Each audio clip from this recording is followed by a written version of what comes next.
बिस्मिल्लाहिर्रहमानिर्रहीम। अस्सलाम वालेकुम नादरीन, आप यूट्यूब चैनल देख रहे हैं। मैं इमरान खान हूँ। इस वीलॉग में मैं आपको बताने जा रहा हूँ कि पाकिस्तान तहरीक इंसाफ हुकूमत कैसे बना सकती है और क्या बना सकती है।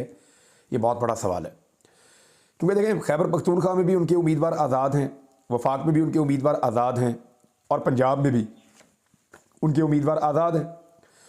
अब मामला ये है कि ये सारे आज़ाद उम्मीदवार कैसे मुमकिन है कि एक हुकूमत बनाएं। उसके लिए इनको किसी जमात का हिस्सा तो होना पड़ेगा ना, तो ये कैसे करेंगे?